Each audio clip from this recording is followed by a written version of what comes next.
नमस्कार. दरवर्षी 5 जून रोजी जागतिक पर्यावरण दिन साजरा केला जातो आणि पर्यावरणाच्या संरक्षणासाठी जागरूकता आणि कृती करण्यास प्रोत्साहित करतो. जागतिक पर्यावरण दिन हा सार्वजनिक जागृतीसाठी एक जागतिक व्यासपीठ आहे. या दिवसाचे औचित्य साधून भिगवण जलाशय तथा उजनी बॅकवॉटर येथील पक्षी या संदर्भात आपल्याशी संवाद साधण्याचा हा एक प्रयत्न आहे. अशा महत्त्वपूर्ण विषयासाठी कृपया चॅनलला सबस्क्राईब करा. आपली मते आणि सूचना कमेंट बॉक्समध्ये लिहा. भिगवण जलाशय तथा उजनी बॅकवॉटर हे पुणे सोलापूर महामार्गावर इंदापूर तालुक्यात वसलेले एक प्रमुख पर्यटन आणि पक्षी निरीक्षण केंद्र आहे. हे उजनी धरणाचे विस्तीर्ण पाणलोट क्षेत्र असून हिवाळ्यात हजारो पक्षी स्थलांतरित पक्ष्यांचे हे माहेरघर बनते. नोव्हेंबर ते मार्च दरम्यान सायबेरिया आणि इतर थंड प्रदेशातून हजारो किलोमीटरचा प्रवास करून विविध प्रकारचे पक्षी येथे येतात. यामध्ये प्रामुख्याने फ्लेमिंगो, राजहंस, बॅर्टेड गूज, बदकांच्या विविध प्रजाती आणि इतर जलचर पक्षी यांचा समावेश होतो. जलाशयाच्या मध्यभागी जाऊन ते पक्ष्यांचे जवळून निरीक्षण करण्यासाठी स्थानिक लोकांद्वारे बोट सफारी बोटिंगची सोय उपलब्ध करून दिली जाते. उजनी जलाशयाच्या विस्तीर्ण विस्तारामुळे येथे मासेमारी व्यवसाय मोठ्या प्रमाणात चालतो. भिगवण येथील मत्स्य बाजारपेठ संपूर्ण महाराष्ट्रात प्रसिद्ध आहे. हे ठिकाण पुण्यापासून सुमारे 100 किलोमीटर अंतरावर आहे आणि रस्त्याने पोहोचण्यासाठी अंदाजे 2 ते 3 तास लागतात. भिगवण येथे पक्षी निरीक्षणाचा सर्वोत्तम आनंद घेण्यासाठी सकाळची किंवा सायंकाळची वेळ उत्तम मानली जाते. भिगवणच्या उथळ पाण्यात ग्रेटर फ्लेमिंगोचा थवा खाद्याच्या शोधात आढळतात. फ्लेमिंगोची सर्वात मोठी आणि सर्वाधिक पसरलेली प्रजाती असलेली ग्रेटर फ्लेमिंगो आफ्रिका, भारतीय उपखंड आणि मध्य पूर्व दक्षिण युरोपच्या काही भागामध्ये आढळतात. सन 2021च्या एका अभ्यासात एक आश्चर्यकारक शोध लागला, ज्यात शास्त्रज्ञांनी शोधून काढले की फ्लेमिंगोच्या सर्वात जवळचे जिवंत नातेवाईक ग्रीब आहेत. ही पाण्यात डुबकी मारणारी आणि मासे खाणारी पक्ष्यांची एक प्रजाती आहे. फ्लेमिंगो रोहित किंवा फिनिकोपारस हा पाणथळ जागी थव्याने राहणारा फिनिकोप्टेरस जातीतील पक्षी आहे. उंच मान, लांब पाय असलेल्या रोहित पक्षाचे पिसे गुलाबी किंवा फिक्या गुलाबी रंगाचे असतात.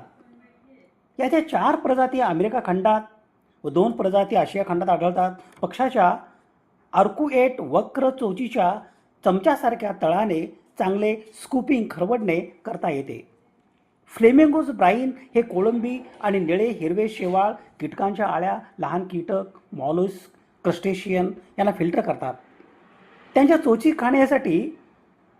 खाण्यासाठीच्या पदार्थापासून विशेषतः चिखल, गाळ वेगळी करण्यासाठी अन्याने साधारणपणे वापरले जातात. खाद्यपदार्थांच्या फिल्टरिंगला लॅमेली नावाचे केसाळ संरचनेद्वारे मदत केली जाते. या मोठ्या आकारमानाच्या असतात आणि उग्र पृष्ठभागावरील जिभेसारखा असतात. फ्लेमिंगोचा गुलाबी किंवा लालसरी रंग कॅरोटिनॉइड्समधून त्यांच्या प्राण्यांच्या आणि वनस्पतीच्या प्लॅन्क्टॉनच्या आहारात येतो. अमेरिकन फ्लेमिंगो जवळ लाल रंगाचे आहेत. अमेरिकन फ्लेमिंगो उजळ लाल रंगाचे आहेत कारण त्यांच्या आहारात बीटा कॅरोटीन असते. या रंगद्रव्याची थोडीशी मात्रा घेतल्यामुळे फ्लेमिंगो फिकट गुलाबी रंगाचे होतात. यकृत एन्झाईमद्वारे या कॅरोटिनॉइड्स रंगद्रव्यामध्ये मोडतात. याचा स्रोत प्रजातीनुसार बदलू शकतो आणि त्याचा परिणाम रंग संपृक्ततेवर होतो. फ्लेमिंगोचा एकमात्र आहार निळ्या हिरव्या एकपेशीय वनस्पती हा आहे. रोहित पक्षाने जास्त गडद निळ्या हिरव्या रंगातल्या शव्याल पचवलेल्या प्राण्यांना खाऊन दुसऱ्या क्रमांकावर स्थान मिळवले आहेत. आडेडेंड्रोसिग्ना जवानिका इंडियन फिसलिंग डक ही बदकाची एक प्रजात आहे. ही भारतीय उपखंड आणि आग्नेय आशियामध्ये प्रजनन करते. ते रात्रीचे खाद्य आहेत, जे दिवसा तलाव आणि पाणथळ जागी कळपात आढळतात. ते झाडावर बसू शकतात आणि कधीकधी झाडाच्या पोकळीत त्यांचे घरटे बांधू शकतात. या तपकिरी आणि लांब मानेचे बदक रुंद पंख असतात, जे उडताना दिसतात आणि 2 नोट घरघर करणारा मोठा आवाज करतात. त्यात चेस्टनट रंप असतो, जो त्याला त्याच्या मोठ्या नातेवाईक फुलवस व्हिसलिंग डकपासून वेगळे करतो, ज्यामध्ये क्रीमी पांढरा रंप असतो. त्याच्या शेपटीच्या वरच्या बाजूला चेस्टनटचे आवरण असते. डोळ्याभोवतीच्या भोवतीचा भाग नारंगी ते पिवळा असतो. सरळ उडताना त्यांचे डोके इतर डेंड्रोसिग्ना प्रजातीप्रमाणे शरीराच्या पातळीच्या खाली धरलेले असते. मुकुट गडद दिसतो. ते हळूहळू उडतात, परंतु जलद पंख फडफडतात आणि सहसा वरच्या दिशेने वर्तुळ करताना वारंवार घरघर करणारे समुद्री आजारी आवाज निर्माण करतात. ते खूप रात्रीचे असतात आणि दिवसा अनेकदा विश्रांती घेतात. सर्वात बाहेरील प्राथमिक पंखाच्या आतील वेनमध्ये बदल केलेला असतो. ते उडताना प्रमुख शिट्टीचा आवाज निर्माण करतात. हवामान आणि पाण्याच्या उपलब्धीनुसार किंवा बदलांच्या प्रतिसादात ते कधीकधी स्थानिक हालचाल करतात आणि उत्तरेकडील पक्षी दक्षिणेकडे हिवाळा करतात. ते चांगल्या वनस्पती आच्छादन असलेल्या गोड्या पाण्यातील पाणथळ प्रदेशात आढळतात आणि बहुतेकदा दिवसा किनाऱ्यावर किंवा किनारी भागात खुल्या समुद्रावर देखील विश्रांती घेतात. त्यांना शिकार करण्यापासून धोका नाही, कारण ते खाण्यात चांगले मानले जात नाहीत. कमी शिट्टी वाजवणारे बदक सहसा एकत्रित असतात. ते प्रामुख्याने पाण्यातून घेतलेल्या वनस्पती तसेच लागवड केलेल्या भाताच्या धान्यावर खातात. तसेच लहान मासे, बेडूक, शेलफिश आणि किडे यासारख्या अपृष्ठवंशी प्राण्यावरही खातात. ते पावसाळ्यात किंवा इतर पावसाळ्यातच प्रजनन करतात आणि अन्न उपलब्धतेच्या संबंधात स्थानिक पातळीवर बदलू शकतात. घरट्याची जागा डहाळ्या आणि गवताने बांधलेल्या झाडाच्या छिद्रात असू शकते किंवा मोठ्या झाडाच्या फाट्यात बांधले असू शकते. कधीकधी पतंग किंवा बगळ्याच्या जुन्या घरट्याचा किंवा जमिनीवर देखील पुनर्वापर केला जातो. क्लचमध्ये 7 ते 12 पांढरी अंडी असतात. अंडी सुमारे 22 ते 24 दिवसांनी उगवतात.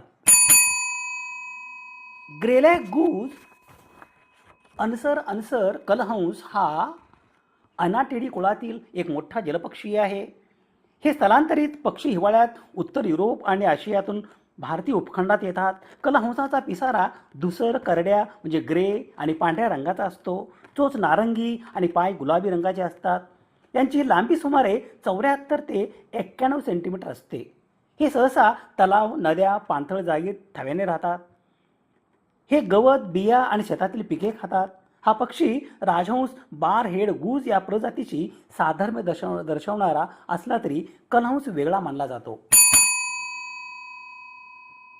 कोंबडक किंवा अमेरिकन कोंबडक ही एक असामान्य बदक आहे. या प्रजातीच्या योग्य पद्धतशीर स्थानाभोवती अनिश्चितता आहे. सुरुवातीला ते डॅब्लिक डक उपकुटुंब अँटिनेमध्ये ठेवण्यात आले होते. नंतर ते पर्चिंग डक्सला नियुक्त करण्यात आले, जे पाणपक्ष्यांचे पॅराफायलेटिक असेंब्लेज आहे, जे बहुतेक डॅब्लिंग डक्स आणि शेलडक यांच्यामध्ये मध्यवर्ती असतात. ही सामान्य प्रजाती निश्चितच आहे. ही सर्व बदकांच्या सर्वात मोठ्या प्रजातीपैकी एक आहे. लांबी 56 ते 76 सेंटीमीटर, पंखाचा विस्तार 116 ते 145 सेंटीमीटर आणि वजन 1.0 ते 2.9 किलोग्रॅम पर्यंत असू शकते. प्रौढांचे डोके पांढरे असते, ज्यावर काळे डाग असतात आणि मान खालचा भाग शुद्ध पांढरा असतो. वरचा भाग चमकदार निळा काळा असतो, ज्यामध्ये दुय्यम भागावर खालच्या हाताच्या पंखावर निळसर आणि हिरवट इंद्रधनुष्य दिसते. नर मादीपेक्षा खूप मोठा असतो आणि चोचीवर एक मोठा काळा गाठ असतो. माद्या 7 ते 15 पिवळसर पांढऱ्या रंगाची अंडी घालतात. अनेक माद्या एकाच डंप नेस्टमध्ये घालू शकतात, ज्यामध्ये 50 पर्यंत अंडी असतात. चक्रवाक हा साधारण 66 सेंटीमीटर आकारमानाचा पक्षी आहे. चक्रवाक नर केशरी बदामी रंगाचा असून त्याच्या डोक्याचा आणि मानेचा रंग त्या मानाने थोडा फिकट असतो. त्याच्या मानेभोवती काळे वर्तुळ, काळा कंठ, पंखात काळे पांढरे हिरवे पट्टे असून शेपूट काळी असते. मादी नरासारखीच पण तिचे रंग फिकट असते. मादीच्या मानेभोवती काळे वर्तुळ, काळा कंठ नसते. चक्रवाक हे बहुत करून भारतात आढळणारे स्थलांतरित बदक आहेत. हे पक्षी तलावात जोडीने किंवा लहान थव्याने विहार करतात. त्यातही तलावांच्या किनाऱ्याकडे राहणे जास्त पसंत करतात. हे पक्षी इतर बदकांच्या मानाने जमिनीवर अधिक व्यवस्थित चालू शकतात. चक्रवाक उत्तम पोहणारा पक्षी असला तरी तो पाण्याच्या काठावरच राहणे पसंत करतो. बऱ्याचदा हा जोडीने तलावाच्या काठी किंवा नदीच्या रेताड किनाऱ्यावर फिरताना दिसतो. समुद्रकिनाऱ्यालगतच्या प्रदेशात हा तो क्वचितच दिसतो. क्वचित प्रसंगी हिवाळ्यात त्यांचे मोठे थवे सुमारे 4000 दिसून आले आहेत. हा फार हुशार जागरूक पक्षी आहे. थवा एकत्र राखण्यासाठी आणि संकटाची कल्पना इतरांना देण्यासाठी त्यांचे ओरडणे चालू असते. मोटारीच्या करण्याप्रमाणे हा आवाज काढतो. हा पक्षी सर्वभक्षी आहे. अन्न शोधण्यासाठी हा रात्री बाहेर पडतो. तो वनस्पतीचे हिरवे कोंब आणि बिया याबरोबर मृदुकाय आणि कवचधारी प्राणी, पाणकीटक, बेडूक, मासे इत्यादी खातो. त्यांच्या प्रजननाचा काळ एप्रिल ते जून असतो. जलाशयाच्या कडेला असलेल्या बिळामध्ये मातीच्या ढिगाऱ्यावर किंवा कपाऱ्यात त्यांचे घरटे असते. मादी 8 ते 12 अंडी घालते. अंड्याचा रंग स्वच्छ पांढरा असतो. अंडी उबवण्याचा कालावधी सुमारे 30 दिवसांचा असतो. त्यांचे घरटे झाडाच्या ढोलीत, जुन्या इमारतीच्या भिंतीत असते. ते पिसानी बनवलेली असते. मादी एका वेळी 6 ते 10 स्वच्छ पांढऱ्या रंगाची अंडी देते. युरेशियन विगन हा बदक कुळातील एक हिवाळी स्थलांतरित पाणपक्षी आहे जो उत्तर युरोप आणि आशियातून भारतात येतो. हे पक्षी लहान तलाव, दलदलीच्या भागात राहतात आणि प्रामुख्याने जलीय वनस्पती, गवत आणि बिया खातात. नराचे डोके तपकिरी लालसर आणि कपाळ मलईदार पांढरे स्वच्छ असते, तर मादी रंगाने गडद तपकिरी असते. यांचा आवाज शिट्टीसारखा व्हिसलिंग असतो, ज्यामुळे त्यांना ओळखणे सोपे जाते. हे मुख्यत्वे शाकाहारी आहेत. ते पाण्यातील वनस्पती आणि गवत खातात. ते सहसा मोठ्या थव्याने आढळतात आणि इतर बदकांच्या प्रजातीसोबत पोहताना दिसतात. हिवाळ्यात जेव्हा त्यांचे मूळ निवासस्थानात खूप थंडी असते तेव्हा ते उबदार प्रदेशात जसे की भारताच्या पाणथळ भागात स्थलांतर करतात. हा पक्षी त्याच्या आकर्षक रंगामुळे आणि पोहण्याच्या विशिष्ट पद्धतीमुळे पक्षीप्रेमींच्या आकर्षणाचा विषय असतो. हळदी कुंकू किंवा घनवर स्पॉटबिल डक हे भारतात सर्वाधिक आढळणारे बदक असून याला भारतातले स्थानिक बदक मानण्यात येते. इतर बदकाप्रमाणे हे लांबवर स्थलांतर करत नाहीत. जर हवा, पाणी, अन्न व्यवस्थित मिळाले तर आयुष्यभर एकाच पाणथळ जागेत राहतात. पिसावर खवल्यासारखी पिवळट, गडद उदी रंगाची चिन्हे असतात. पंखाची बाजू पांढऱ्या व तकतकीत हिरव्या रंगाच्या दुरंगी पट्ट्याने उठून दिसते. पाय नारंगी तांबडे असतात. काळ्या चोचीचे टोक पिवळे असून चोचीच्या बुडाशी कपाळाच्या दोन्ही बाजूंना 2 पिवळे नारंगी रंगाचे ठिपके उठून दिसतात. या बदकांना त्यांच्या चोचीवरील मोठ्या पिवळ्या ठिपक्यानेच ओळखता येते. तसेच हे बदक जंगली बदकामध्ये सर्वाधिक मोठे असून कदाचित त्यामुळेच ते स्थलांतर करत नसावेत. महाराष्ट्रातील बहुतेक पाणथळ जागांमध्ये याचे अस्तित्व आढळून आले आहे. कर्नाटकात, काश्मीरमध्येही ते आढळतात. जुलै ते सप्टेंबर, ऑक्टोबर या काळात घनवर पक्ष्यांची वीण होते. तळी, नद्या, सरोवरे ही त्यांची निवासस्थाने आहेत. विदर्भातल्या पैनगंगा अभयारण्यात ही बदके मोठ्या प्रमाणात दिसतात. थापट्या किंवा नॉर्दर्न शॉवलर स्पॅट्युला क्लिपिएटा हे बदक हिवाळ्यात सायबेरियासारख्या थंड प्रदेशातून भारतात स्थलांतर करते. महाराष्ट्रात विशेषतः भिगवण जलाशय तथा उजनी बॅकवॉटर आणि उथळ पाणवठ्यांच्या ठिकाणी हे हिवाळ्यात सहज आढळतात. यांच्या शरीराची लांबी बदकापेक्षा जास्त असते. नर जातीच्या बदकाचे डोके, मान चमकदार गडद हिरवी, छाती पांढरी, पोट तांबूस रंगाचे असते.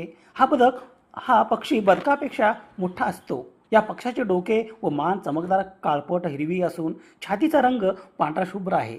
बाकीचा खालील भाग तांबूस आहे. पंखाचा पुढचा भाग पिवळसर निळा असतो. त्यामध्ये पांढरी पट्टी, पाठीवर हिरवा पट्टा असतो. मादीच्या अंगावर गडद उदी बदामी रंगाचे ठिपके असतात. पंख करडे निळे रंगाचे असून त्यावर हिरवी पट्टी असते. यांच्या नावाप्रमाणेच शॉवलर त्यांची चोच थापीसारखी रुंद आणि नारंगी रंगाची असते. त्याचा वापर ते पाण्यातून किडे आणि बिया गाळून खाण्यासाठी करतात. किडे, अळ्या, जंत, लहान बेडूक, शंख, शिंपले, लहान मासे आणि सर्व प्रकारच्या बिया आणि पाण्यातील गवताचे अंकुर इत्यादी त्यांचे खाद्य असते. नॉर्दर्न पिनटेल किंवा सरगे बदक किंवा तलवार बदक ही एक अतिशय सुंदर आणि वेगाने उडणारी स्थलांतरित बदकाची प्रजाती आहे.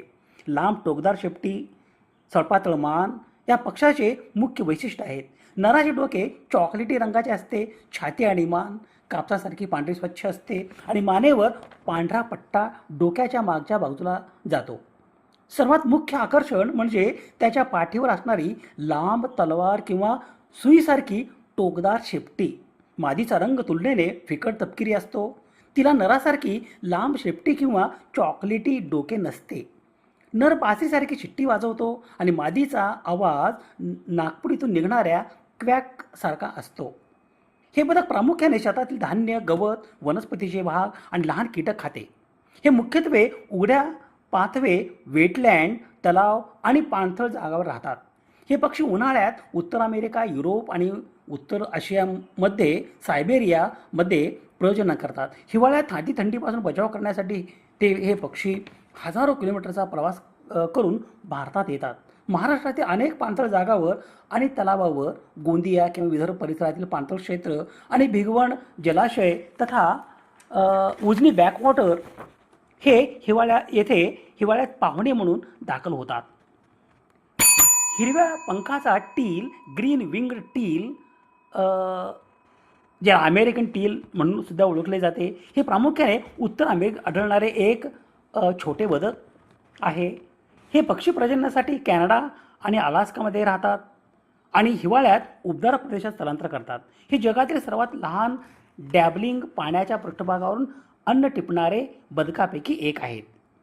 यांची लांबी सुमारे 31 ते 39 सेंटीमीटर असते. नराचे डोके तपकिरी रंगाचे आणि डोळ्याभोवती चमकदार हिरवा जांभळा पट्टा असतो. शरीर करड्या रंगाचे असते. मादी दिसायला फिकट तपकिरी रंगाची आणि मल्हार जातीची मादीसारखी दिसते. हे बदक दलदलीच्या भागात, उथळ तलावामध्ये आणि पूर आलेल्या शेत जमिनीवर अन्न शोधणे पसंत करते. यांचा मुख्य आहार पान वनस्पतींच्या बिया, गवत, कीटक आणि लहान खेकडे यांचा समावेश असतो. भारतात आणि महाराष्ट्रात आढळणारे बदक हे युरेशियन प्रजातीचे असते. या युरेशियन बदकाला कॉमन टील किंवा वैज्ञानिक भाषेत अनास क्रेका म्हणतात. अनास कॅरोलिनेसिस आणि अनास क्रेका या दोन्ही अत्यंत जवळच्या प्रजाती आहेत. अनेक पक्षीप्रेमी आणि आंतरराष्ट्रीय संस्था या दोन्ही वेगळ्या मानतात, तर काही पूर्वी त्यांना एकाच प्रजातीचा भाग मानत असत. पक्षी हे पर्यावरणाचा समतोल राखणारे अत्यंत महत्त्वाचे घटक आहेत. ते जैवविविधता टिकवणे, शेतीचे रक्षण करणे आणि वनस्पतींच्या वाढीसाठी महत्त्वपूर्ण भूमिका बजावतात. सूर्यपक्षी, शेंजीर, फुलटे यासारखे छोटे पक्षी फुलामधील मध प्राशन करण्यासाठी एका फुलावरून दुसऱ्या फुलावर उडतात. त्यामुळे परागीभवनाची क्रिया सुलभ होते आणि वनस्पतींची पैदास वाढते. सुतार पक्षी, धनेश आणि तांबट यासारखे पक्षी झाडांची फळे खातात. त्यांच्या विष्ठेमार्फत बिया वेगवेगळ्या ठिकाणी पसरतात, ज्यामुळे जंगले वाढण्यास आणि नवीन वनस्पती उगवण्यास मदत होते. शेतीचे आणि पिकांचे नुकसान करणाऱ्या आळ्या, कीटक आणि कीटकांची अंडी अनेक पक्षी फस्त करतात. त्यामुळे विषारी कीटकनाशकांचा वापर न करता नैसर्गिकरित्या कीड नियंत्रण होते. पक्षी अन्न साखळीतील महत्त्वाचे दुवे आहेत. पक्षी निसर्गातील मृत सजीव आणि सडणारे पदार्थ खाऊन पर्यावरण स्वच्छ ठेवतात.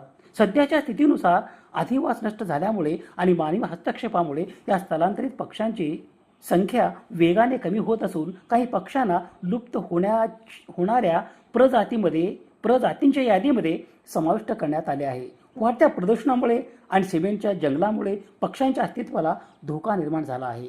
कडक उन्हाळ्यात घराच्या बाल्कनीत किंवा खिडकीत पाण्याची भांडी ठेवावीत. पक्ष्यासाठी बर्ड फीडर लावून त्यात धान्य आणि दाणे टाकावेत. पक्ष्यासाठी झाडे लावावीत.